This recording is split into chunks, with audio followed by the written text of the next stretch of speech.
The All Ceylon Health Services Union says that the strike action launched by health workers will be called off and that the workers will report to work from this morning. President of the union, Samantha Koraliarachi, made this statement yesterday evening, subsequent to discussions with Health Ministry officials. The strike action was launched yesterday, citing 10 demands, which included the payment of salary arrears and providing the special allowance of 3,000 rupees. The All Ceylon Health Service Union said that around 40,000 health workers of 30 grades took part in the strike action.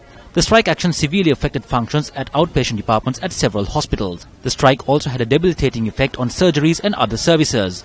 Measures were taken to curtail the effects of the strike action by calling for the assistance of the security forces to keep hospitals functional. People were also inconvenienced as a result of strike action, impacting the functioning of hospital mortuaries.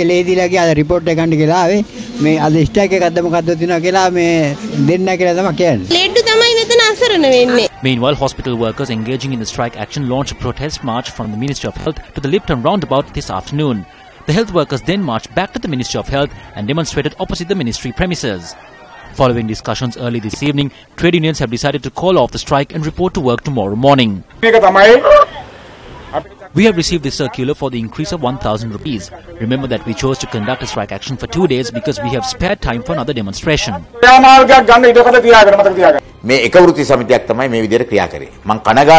One trade union behaved in this manner. I am disappointed as a former member of the trade unions of the health services sector. I am disappointed that the trade unions stooped so low. I am, however, happy that they have at least now decided to conclude the strike action by 6 AM tomorrow because we also need to save lives while fighting for our rights.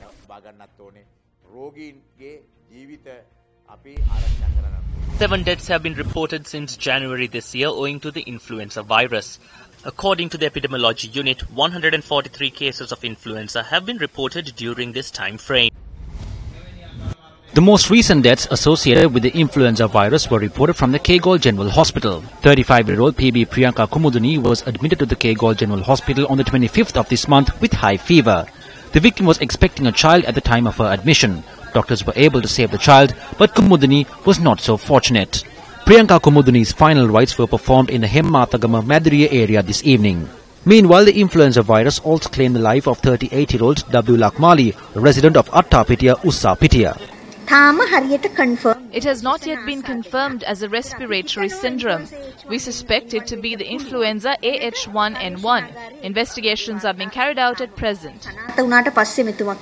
There are 143 influenza A H1N1 cases reported and confirmed by Medical Research Institute. From January up to now has been reported and confirmed. And there had been 7 deaths among these reported 143 cases. In a raid carried out by the excise officials in Mulleriava yesterday. While the suspects were handed over to the police thereafter, an extensive investigation has been launched into the incident.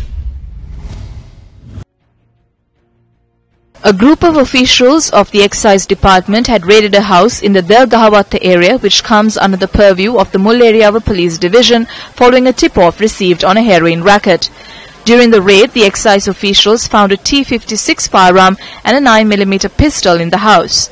30 rounds of live ammunition for the T56 firearm and 6 rounds of live ammunition for the 9mm pistol were recovered. 2 swords were also seized by the excise officials. 4 suspects who were in the house were arrested and handed over to the Mulleriava police. The police said that 2 of the 4 suspects are connected to several crimes. 1 suspect had arrived in Mulleriava from a different area for a court appearance with regard to another crime.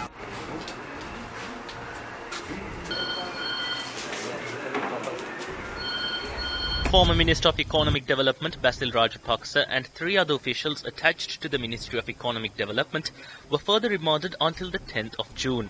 The group was remanded after they were produced before the Kadwala Magistrates Court yesterday.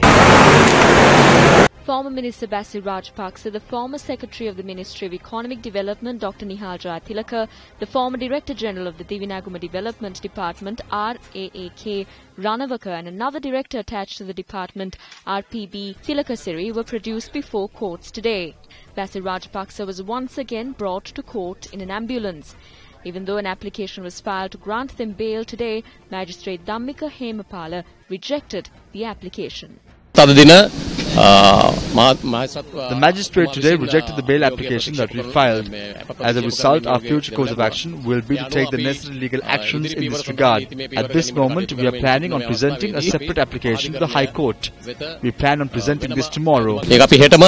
ලෑස්ති කරලා සෝදානම් කරලා තියෙන මේ ඉදිරිපත් කිරීමට ඒ සම්බන්ධයෙන් කටයුතු කරනවා හෙට දිනේදී